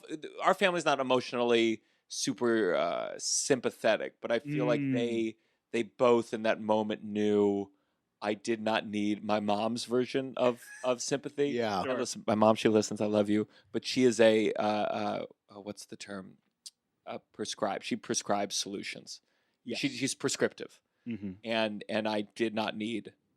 I told you the thing she told me to try to cover me, where she said, I had a guy I loved in college. Broke up. I was devastated. Then a year later, we went to dinner, and he reached out for my hand, and sweetheart, I felt nothing. And to me, that's I such. get what she's saying, but also you're like, it's such in the moment. You're like, that's so sad. That this thing that meant so much to me will one day be like, meh. You know? And truly not necessarily even incorrect, but it was just like not right now. helpful. It's the same way that if I tell my mom, I'm like, fuck, this day is awful. It's the worst day of my life. She's like, I hope so. Yeah. And it's her version of being like, I hope this is the worst day and it's like all that better lyric, after this. It's like that lyric from Sweeney Todd where we'll get in theater kids. That he when he's singing that one thing about Joanna and he's like, I think I miss you less and less as every day goes by. And you're like, it's a very honest thing. You're like, when you lose someone, you're like, where you're like, it is so traumatic at first, and then the sad reality is that it's like you have to just get used to it. You know what I mean? Yeah. But that's sad. That fact is sad. I remember when my sister, Katie, went through a breakup in high school, and I because my parents, I think, sometimes don't know how to be sweet. I tried to be that in this moment, and she was very emotional. But there's a part of you when you hear like a high schooler like devastated, you're like, you're gonna get over it. You're gonna be I fine. promise this was trust not. me. Did you even fuck? You're gonna be fine. You're gonna be fine. Yes. Yeah. But in the moment, it's just like, Yeah, I'm gonna it's take my own life. yes, And yeah. this was a friendship breakup. So it's like people don't know. There's both. no precedent. No. There's not like, oh, like there's other fish in the sea. It's like, no, it's your best friend. It's like the person you have in the world. Yeah. So, is there no reconciliation between you and this guy? He's here today. I'm gonna say something. We may have to cut it, Okay. Okay. but I'm All gonna. right, guys. If there's a leap here, you know why. Whoa! Oh, if you were to see him, Yeah. again in the future, how do you think that would play out? I think it would be fine. I think there's a part of it where it's like it's been enough time where it's not like, oh, this happened 2 years ago, and we're Yeah. not 80, where it's like, who gives a shit? Where Yeah. it's like it's kind of this sweet spot where it's like, hey, like we're both fine, we're both successful in whatever we kind of do, but also like this happened, and Wait, how long ago is it now? this happened New Year's 2015, so turning into 2015, so it's been about 8 years. Yeah. I think that's. Well, you tell me. So, okay, when did he reach out to say, "Hey, do you want to hang out sometime"? How long after? We worked together and we didn't really hang out, and then like When you say you didn't really hang out, like, would we you say weren't- hi? we'd say hello, we'd be cordial, we talk about the kids sometimes, like, oh, this kid, yeah, he's like a whatever. Would you go back and cry? No, it was worse than that. It's It was weird. It's like nothing. it's like yeah. And like no social plans together, different social groups at camp, like kind of Oof. separate. I wonder if there's some version. You run to an ex, you might fuck. Just you'll be like, "Oh, we'll have sex with him." What is that with like a friend? Yeah. Like- catch. one Patreon episode. Come on. Yeah. Get a couple subs. Come on, one Patreon for old time's sake. Yeah. You know I love a paywall. And then so so you worked together that one summer. Yeah. And then he reached out. And then he reached out in like 2016 Oh, that's pretty soon. to see a concert, and I was like, like I'm not really interested in that. Was then- a question maybe related? Yeah. Maybe informs. What was his with her? How long? Like So we can close that loop too. At that point, Yeah. they were still together in 2016. in 2016. Since, and I say this on stage, so I don't mind saying it, they broke up. And You just know through the vine. I found out because I was hanging out with two counselors, and we were playing a board game, and like 2 hours in, they're like, by the way, Oh you and Kate broke up. And I laughed a lot. And I was like, how did you not tell me? How is that not the first What kind of thing you laugh was told it? me? Like a You're like you flip the table. It was like shock. I am happy now. It was shock that they didn't tell me right away. Right. It was like that, like they forgot that I would care. Yeah. That it took 2 hours. Like you don't see me. I'm like, oh my God. How can we not long was tell their you? relationship? How long if they were together? Several years. Okay. Probably like 2018 maybe. So like Wow, they had a big okay, chunk. yeah, It was like yeah, a real yeah. relationship. That was a chunk. Yeah. Yeah. And what about her? Any contact with her? No. I try to make it. Originally, I called the show a show about friendship because people would come up to me and be like, I hate Kate. And I'd be like, it's not about her. Yeah. Like, yeah, it's yeah. about Tim. So, like, Yeah. don't. So, like, it's the right question because people would be like, what happened to her? And I'd be like, well, they broke up and, like, that's as much as I can give. Yeah. But besides that, like, you're like, no. Like, the loss is the friend. Yeah. You know, it's like, I've dated other people. I don't know if I've had another friendship quite like that one. So now, this is my emotion. I'm like, 'cause this is totally based off the big breakup I went through, where like I was like devastated, and then truly so much time had passed that I would say, this is just a guess, 4 years ago, something where like it really was like a totally different corner of like, and we ended up like, getting lunch and are friendly now. Yeah. And it's like, but it truly was like an emotional difference that in that moment earlier, I would have never perceived. Yeah. I was like, I'll sooner die. I wanted to die. It's that intensity. Yeah. But like Romeo and Juliet. Yeah. And I reached, not the full point my mom said where I'm like, there's nothing. Yeah. But I was just like, oh, it no longer is like, oh, this was like someone I was supposed to be with for infinity, and I'll never, like, it's different. Yeah. How do you feel now? I I also wrote a play about that relationship. That's why there's a lot. No, there's of a course. lot of like, Yeah. yeah. I think I've kind of like mourned it, and it's like, it sucks. It will probably never be that way again. People are like, will you ever be his friend again? And I'm like, you're going A to C. Sure. Like, could we have dinner? Could we still have a rapport? But just like, oh, like, you live in Florida, we don't have a lot in common. We had our thing, like a marriage almost that kind of goes wrong. Yeah, I don't know. Maybe until I see him, we like have a It's conversation. also it's been so long. I mean, you can't just pick up friendships that intensely. I mean, Yeah, and I wrote a show about it. Like, it's very public. Like Yeah. there's this added element of like, people feel a certain way about you, and I try to make them feel like, oh my God, it's just sad, more so than like this guy's evil. Yeah. Do you feel like the show, when I wrote the play, there's so many details, honestly, to a point where as I was dramaturgically figuring out, it was like, well, we're going to change this, we're going to change that. And I never claimed it was like this perfect autobiography thing. Yeah. The names were changed, details were changed. And by the end, there was a degree of like, oh, it's a show inspired by true events. Yeah. Do you feel like your show is like a full portrayal? I don't claim it to be journalism, so it's not. I wouldn't be like fact check every detail of this, but I will say when I did change the names, there was this is at an arm's distance, where like I'm like watching, like that's not even me anymore. I was 22. Yeah. It's like a different Yeah. version of me. So like, it took 5 days in Scotland for that to happen. In the show, it happens day of, because people are just like, I don't care. Sure. Yeah. Tell me what happened. Yeah. If he were to see it someday, is there any part that you think he'd go like, hey, fuck you? Probably, yeah. I'm sure he might object to being so blunt about like the non-apology thing. But Like, you would say I would say did. that's what you did, and also your actions in those years since. It's not like a year later you're like, hey man, I'm sorry how that went down. That's like, I wish I could have done that differently. Like, I'm glad we ended up together, but like I wouldn't have done it in the same way. But like that never happened. There was no like olive branch. It was like, we can move past this, right? We can go to a concert. It's like, no, that's not enough. And was he that kind of guy in general, you think, though? I think he's very stubborn, and he's very he has his convictions, and it's like what you learn at a certain point. It's like everybody's strengths and everybody's weaknesses are like the same thing. It's like the thing that makes him so charismatic and so kind of inspiring to me, and like things I was jealous of him of, like that assertiveness, is also the thing that like ruined my life. Yeah. And yeah, it's tricky. It really is tricky. Do you wonder, like, do you think if he had said it differently in the moment, you could see a world where you would have been okay? I like to think so. I don't know, Yeah. but given my reaction to like the non-apology thing, that's the thing that's like I've stayed with. And it wasn't like in a perfect world, could he have waited and been like, hey man, I feel this way, I don't know what to do. What do I Yeah. do? I like to think I would have been like, oh, that sucks. But like, what am I going to tell you, not to be in love?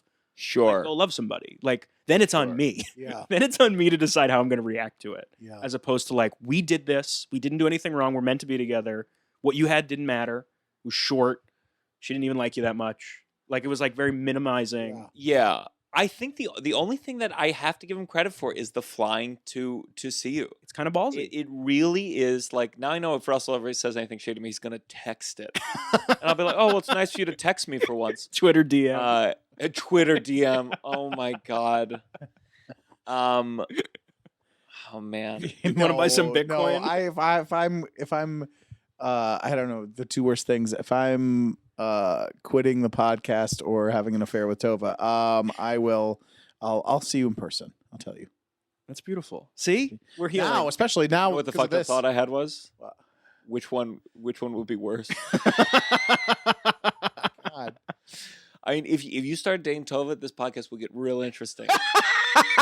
You need more mics. we wouldn't need guests anymore. We'd have enough drama every day. Like, We moved in together. well, that's do you feel over it, and now you're like, it was so significant, now you're capturing this moment again, to bring back to the play, there was a degree of like, if I had done that play like 2 years earlier, I would have been crying every night at the end. Yeah. And then by the time I did it, I had reached new resolution. I was just more fine. I was more fine about it. And there's just a degree of like, you know, I'm not the first to have said this, but you know how they say you see a star and that's what it looked like 3 years ago or whatever? Because that's it's like that's what all art is. Yeah. Even if you're trying to make it so personal. Yeah. I think that's a great analogy. I do feel over it. I will say the way I kind of like set up the show is like my mom gets sick. She's fine. My mom gets sick and I have these bros in my life who are like, maybe I don't have as personal a relationship with, and they kind of don't know what to do when my mom gets sick. Mm-hmm. And so that's kind of the thing that jumps me into the Tim story, which is like, oh, like I don't really have anybody to talk with this about. Yeah. I had a best friend. This is what happened. And so it's like, am I over it? Yes, I'd like to think so. And like the bros get there like, oh, I love them too in their own kind of fucked up way. So I do think there's like, again, a 2 years distance. I started working on this in 2019 and like it was bad. Like it wasn't even emotional bad. It was just like wasn't good. Yeah. And when you work on something a long time, like it starts to become what you want it to be. I'm sure, as you know, with your show. Yeah. It could have been better. Sure. It could have been better. Of course. Well, you can always you can always. do a Oh, solo Tova show. would love it if I said, "Hey, Tova, guess what? I'm bringing back the play about my ex." And I'll say, and Gabe is the one who told me to do it. Here's his address. You can't do one person storytelling. You're successful. You don't have to do this. No, but it is a thing with men. I think it can be. I had a piece of good news recently, and like I called the three guys from my sketch team, and like I could tell you like they all were able to like give some part in a different way. They each have, like, I would say like Chris, our friend Chris, and I think it's because his family is just this fully functioning, like very emotive system. Like I think he knows exactly how to respond. I think I called, and you did great. I was napping. Had I known, I wish I could have given you a little more, but I felt But I understand. I I understand. I was calling from an airport. I was in a good enough mood, but it's tough. I don't even know what I'm looking for. I don't even answered. know what I'm looking for. But like Chris was like, yeah, like if he was in public, like he made a scene. Yeah. And I think some people you say and they're like, cool. I don't think I said that. No, I was. It was my friend Douglas. Oh. He was like, "You're gonna be on Kevin I think Hart's I- LOL network." I think I. Listen, Douglas is great. I'm not saying Douglas. But I'm saying like I think Douglas and I are probably. We have similarities. Yeah. We have a certain similarity, and I think like the full. It's not knowing what to. It's just not knowing what to do fully. It's wanting to do it. Yeah. But it's like Yeah. Chris, I just think like he was fist pumping like in the middle of the grocery store. Yeah. And Yeah. I just think it's because he has a family that communicates Yeah. and expresses constantly in that way. Yeah. All right. Well, I'm proud of you. Thank you. I texted after too. It was very sweet. So did Douglas. I feel so did Douglas. self-conscious And that's about how you can tell when you get a text after. It's kind of a like, here's more. Yeah. Yeah, Yeah. it's sweet. Yeah. You all are great. You all are great. But it's moments like that, good and bad, where you're like, I didn't even tell my dad yet, Yeah. because then he goes, what is that? Yeah, you have yeah, to yeah. explain it. It's a fucking Yeah. pain in the ass. Yeah. But all right, let's go on to our next segment. I'm gonna miss my yoga class, but that's fine. It's Tova's birthday today. What are you doing tonight? I got reservations at a restaurant. I got bagels this morning. I apologize. I said to Russ, I thought I was going to get a bunch of bagels. And I was like, I'll bring bagels to the podcast. And then I got to the place, and it's like, it's not a place that you buy a bunch of bagels. It's 2 bagels for $50. You think the Jews are cheap? Oh my Go god. buy a bagel at Wow. fucking Russ and Daughters, and you tell me the Jews are cheap. Russ The and Jews are cheap so we can save money so we can buy fucking bagels in the morning, okay? That's why. So I apologize. That's okay. Let me pay for your lunch. Okay. I'll send you a Venmo. Good. So let's go to our This Has Gotta Stop. Yeah. No, say your thing. Say it. This guy stop. Wait, what? I want you to do the song. Oh, this guy stop. Okay. This guy stop. Restaurants, not restaurants. That's not a good enough term. Let me phrase this correctly. Okay. This guy stop businesses not having red Gatorade. Every business in New York City that I go to has blue or white. Who the fuck is drinking the white Gatorade? Who? We all want red Gatorade. Oh, everyone wants red Gatorade, okay? It's the illusion that we're hydrating, but it's fruit punch. It reminds us of childhood. And every fucking Dunkin' or I guess I've been to really bad places, but everyone has. Dunkin' is the only place you're going. Everywhere has blue and white, and I don't even really like blue, but I wanted something other than my coffee today too, and I'm just sick of it. Where is the red Gatorade? Is it because it's so popular it's sold out? I don't know, but I'm telling you, Gatorade, make more red then, because I don't know what everyone's trying to pawn off the blue and the white, and I'm just frustrated by it. I've never seen one person drink the white Gatorade. I can't imagine it tastes good. What flavor is it? Exactly. It's white Gatorade. It Guilt. looks like cum mixed with water. It looks is thick. horrible. It's thick. It looks like a horrible, like is it water? No, it's thicker than water. It doesn't, it's awful. So anyways, this guy stop not having red Gatorade. Very relatable. I'm a yellow Gatorade guy. Really? Oh, I've no. always been a yellow. I mean, I haven't had Gatorade, but my dad used to drink. He used to buy like gallons, and he'd drink it. Ugh, horrible things. But like, I love yellow. Blue's fine. I don't like it that much. I want red. Red's classic. My This Has Got to Stop. Why is it? Wait, talk for a second. Hello. Why is my, okay, good. God, I hate this. My This Has Got to Stop. I watched My This Has Got to Stop. People producing documentaries about themselves. Yes. This is garbage. Yes. This is propaganda. Yes. And I always go in Oh. and I go like, ooh, I am fascinated by Arnold Schwarzenegger's life. What an interesting life. 3-part documentary, weightlifting, acting, politics. This is a fascinating man. I would love to see it. And like 15 minutes in, you're just like, oh, this is promoting your brand. And it's, shots of him smoking cigars and looking real tense. And like the only like pitfalls are, oh, I got second place in Mr. Universe. And then next year I got number 1. And you're like, what about, Yeah. he talks about using steroids. And then he's just like, yeah, I use steroids sometimes. I'm like, I want to hear about, did it fuck up your balls? Did you get mad? They show it someone he dated and then just move on. I want to hear about how you became Mr. Universe and said, I want to fuck other people, sweetheart. I want to know about that fight. Instead, they get her for a moment being like, yeah, he was really muscly. Yeah. I was smoking a cigar. Yeah. And he got to this part, he talks about how his dad, who abused him, his brother died in a drunk driving accident. He was drunk. And then his father died, and it's like a week apart. And Arnold goes like, yeah, it didn't affect me. It didn't affect me. Nietzsche says, what doesn't kill you make you stronger. For me, make me stronger. For my brother, it'd kill him.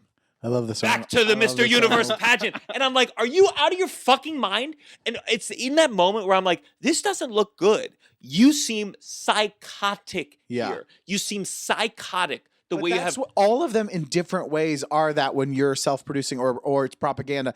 Although every single documentary that has come out about a pop star and how hard it is to be a pop star and how they kill themselves over it, they look insane.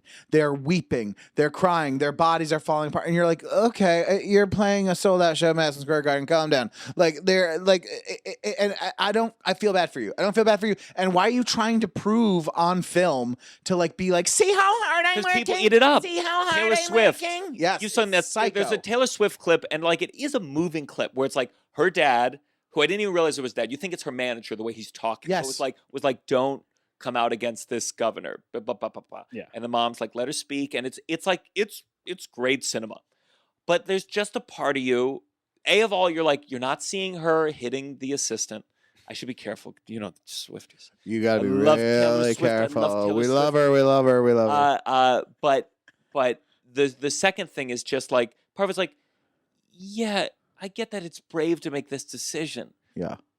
But you could have made I it know. all along the way. You could have easily come out against this. Like, you brought yourself to this position that requires this. It just big shift. feels like because it's being filmed, it's the propaganda feeling, like where you're like, anytime you feel like you're watching propaganda, you're like, even if it's like fine or like you don't have qualms with it, it feels gross to watch propaganda. And it's whether it's that thing with Taylor Swift or it's Lady Gaga, like shaking on a table, like and I know she has medical things, but you're like this. It's just this thing where you're like, I don't need to see one more thing about how hard it is to be. You can't make a film about yourself. You can't. It's just a rule. Like can't. it should like there should be a disclaimer on the top. Can't. Like Arnold edited this. Well, the craziest one too recently was that Bama sorority documentary. Have you seen that one? No, I haven't. Okay, well, what's crazy about it is it's covering like how the Alabama sorority, this famous sorority in Alabama that's like really hard to get into. It's a whole business around it. So it's basically being like you know, there's people coaching these girls, and it's a whole thing. It's a nightmare. It's based on your looks, and there's weird race things happening in it. Blah blah blah. All this to say, the person making the documentary, somewhere along the way, decides that it's also about herself with alopecia. And is like, halfway through the documentary, she's like, yes, that's how I felt because I didn't have hair. And you're like, what the fuck are you talking about? Like, and it You're makes 28. No, she's like 40. It makes no sense. She's like, these girls are trying to fit in. Like, I tried to fit in when I didn't have hair.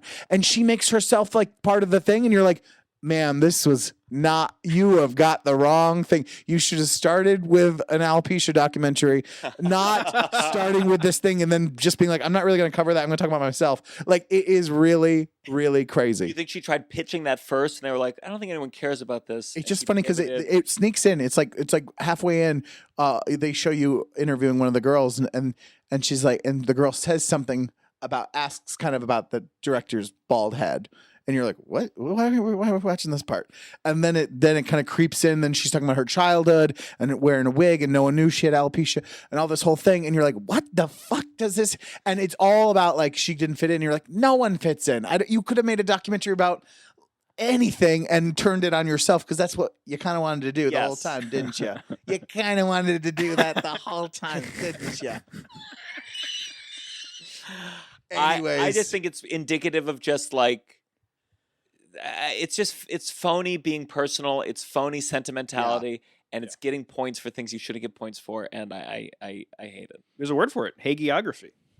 Oh yes. Oh. Yeah. There's like a word to describe what you're talking about. Yeah. Is it help me define it? Hagiography is I like believe it's like it's a documentary with like a particular slant to make somebody like look Sure, a certain way. sure. Or like we get a definition here. Oh no, Oh, sorry. You're texting. Looking at my Okay, Uber. I was like, oh, I'm seeing what guy cares how about long words. it'll take me to get. Hey, geography. I trust you though. I think that's probably definitely what it is. what's your this has got to stop? this has got to stop. I don't like the way that people talk about Gen Z being on their phones in the sense that they're all video editors. Every single one of them has thousands of YouTube subscribers, and all of them are just like making content constantly. Because like I work in high school, and they're just like, I play chess on my phone. Yeah. None of them are Yeah. like I had one girl who had a slime account with like 300,000 followers in like 2017, and it was like, whoa, like holy cow, like. And she was like, yeah, my face isn't in them. It's just my hands. Like, it's like she just liked slime. Yeah. But like for the most part, I've never met a kid who just like is making shit. And like Yeah. they're just teenagers. I think Yeah. it would be like It would be like when we were in high school, people were like, millennials are going to be great writers. They're always texting. And it's like, Yeah. It's like, we're not writing. Any of those generalizations about it's hard. Any of those generalizations about any like age or generational thing, Yeah. it feels so limiting and feels so like it's hard to not feel certain ways about it when you see things. You're like, oh yeah. But it's also anytime you actually say it out loud, you feel so old or you sound so old. Like when I hear someone talking about like Gen Z, I'm like, okay, grandpa. You know, you're like, because you're like, they did the same thing when people, our parents would be like millennials. You're like, you know, or sometimes people still fuck it up and they're still like millennials. Like millennials are 40. Shut the fuck up. And broke. We're like 40 and broke. And so it's just one of those things where it sounds so old to have any sweeping generalization. Just because we have the words to describe different generations doesn't mean we should use them to like all the fight time with each other. That is Yes. true. The fighting of the, you know, we can all agree that boomers are the worst, but no. But like, but any of those kind of, it's very limiting and boring. I think that generational stuff. Yeah, but I can feel it. That is the crazy thing. I can You feel certain things. the number of times every time I hear a Gen Z person say the word unalive. Every time I hear the Set term, something off in they you. say unalive. There's something in me. You're where right. I'm That like- is one of the worst ones for some reason. there's something in me that goes like, "You're incorrect. You're incorrect. You've made this word longer. It means the same thing. It literally is the same thing." It sounds nicer, which it shouldn't sound. They're nice. getting around a censor, right? It's like an algorithm thing. Well, I think it might have started like that. That's also the other thing where I'm like, I think this is because so your TikTok could go viral and not get the sound taken off. Yeah, so It's not a China, moral you decision. could be Yeah. approved by China. Yeah. You know, like Yeah.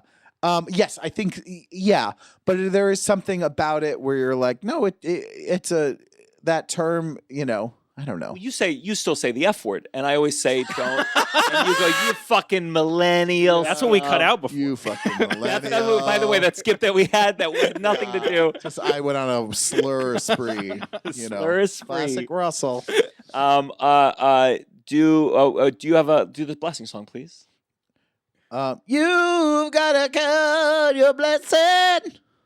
You didn't even get the words right. Jesus Christ. Let me try it, and then I'm gonna make you do it, Gabe. So listen, because you're a choir boy. I don't know if I can. You better count your blessing, yeah. Gabe. You better count your blessings. I tried my best. That was your replaced. Do you have a blessing, Russell? Yes. Actually, my blessing is Tova. You know, it's her birthday, but I'm not blessing her because of her birthday. That's exciting for her. But she's been so helpful in doing this thing, this process, and I think it'll be way past it. By the time this comes out. whatever. But she's been so helpful because, you know, without her, I would have given up a million times on certain things, and it's been so helpful to have someone be like, here's this, you know, and it's like you keep being like, there's nothing there, you know, like Yeah. without someone like that, I could see myself in a vacuum being like quitting on so many of the things I would like. So that's been very helpful, and I'm very grateful for her in that. Yeah, I'll say with Tova, aside from being an excellent manager, of course, she's just very comedically talented. Yes. and can like. Yes. There's few people in the business who could really talk to you from a point where she could easily be a writer. Yeah. She could easily be a creative. Yes. And that's really great. Yeah, and you it's helpful to have someone that you really trust in that role where you're like, you know, more than other people, where you're just like I really fully trust you to help guide it. So yeah. My blessing is very specific. I headlined the comic strip in Edmonton, Canada, and there's a manager there. The manager's name is Dino, and I think he's been there from like the beginning. Great name. Just like a dude. He like, I lost the keys to the condo. He brought them to me. That's blessing number one. But he makes the drinks. He kind of runs a lot of stuff, and he loves to prank. And I'm fine enough where I'm not like terrified, But like there were two things. I was wearing shorts. I've started wearing shorts on stage, and I'm not going back. Love it. Oh my And god. Summer, at baby. He like pulled me. He like said, "Come on in the hallway real quick," and I had that feeling of like, "Oh." And he told all the other like comics to get out of the hallway so we could talk. And he said, "Okay, two things. One, you could see when you put your foot on the stool, your penis was visible." And he said like the mouse came out of the house, and part of me was like, "There's no way." The mouse There's came no out of way. the house. The mouse came out of the house is what he said. And I was like, "There's no way. There's no way."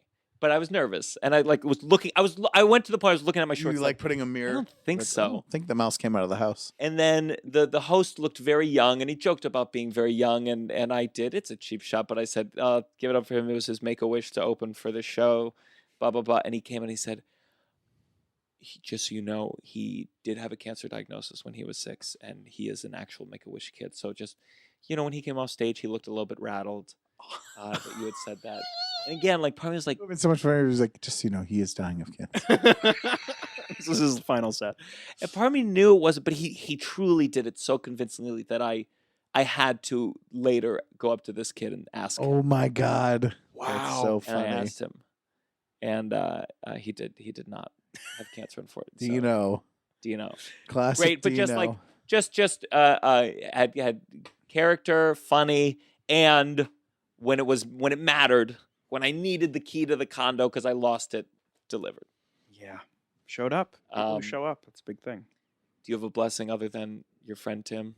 Yeah, my friend Tim and my show. My blessing is I have two friends right now, and one of them got like gastric bypass surgery, and the other one got diagnosed with diabetes. And so like the two people I hang out with the most and like get dinner with are now just like on a strict, like very regimented diet. Oof. And it kind of feels like I'm like the last guy doing heroin where I'm like, yeah, like you guys don't want pizza? And they're like, nope. Yeah. And I am really grateful for them just like it's kind of like inspiring. You're like, oh, you guys are both like changing your lives in a way that like needed to happen. Like it was time. And they're different, but I'm each watching them like grow, and I'm like, this is cool. Well, not grow. I'm watching them shrink, but like be disciplined in a way that where I'm like, oh shit, like that's more disciplined than I'm being. Like you guys are amazing. Oh my god, we had Sam Morrison on, and like I've never had like a close friend with diabetes, but you hear about it and you're like, God damn, this is complicated. Yeah, it's God really hard. damn, this is complicated. Yeah. Well, that's good. Shout out to them. Something we do for our Patreon members, patreon.com/downside. We're going to flash your names across the screen while Russell reads, I think, 2 jokes here. We have a lot of patrons right now. This is from Jackie's Jokes, the ultimate collection from Jackie Martling. So read this one first. Again, if you want to join the Patreon, you get your name on the YouTube, patreon.com/downside. Russell. McDonald goes to hell and he's met by the devil. The devil says the punishments are changed every 1,000 years. You have your choice of 3 rooms. The first room has a young guy strapped to a pole being whipped. The next room has a middle-aged guy being tortured with fire. The third room has an old guy chained to the wall getting a blowjob from a pretty blonde.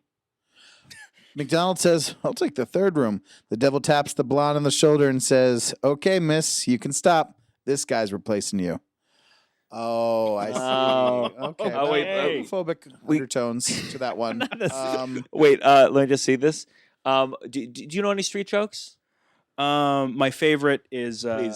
how do you get a nun pregnant? How? You fuck her. Hey. All right, let's do one more. Okay. What the fuck?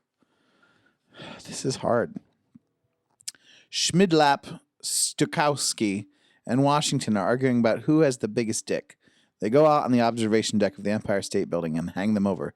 Schmidlap says, check it out. This beauty reaches down to the 68th floor. Stokowski says, that ain't nothing. This baby's dangling down past the 34th floor. They look over and see Washington doing a jig, jumping back and forth. Schmidlap yells over, what the hell you doing? Washington says, dodging traffic. You don't get it? I don't get it. His dick is so long it's gone all the way to the street, so he's got to jump around to make sure it doesn't hit the car. I just feel like, what are the chances? Yeah, I just don't really understand that one. What do you mean you don't understand that? It's a lot. They It's have a lot big of. dicks. It's a lot of like maneuvering in your mind to like make it all make sense. Do you know what I mean? That's a huge cock. They're on the Empire State Building. It's too tall. No one's cock is that big. It's so heightened that I can't even connect to it at all. It's heightened. It's lengthened. Yeah. It's everything. So this episode, this is a great episode. This episode is coming out July 25th.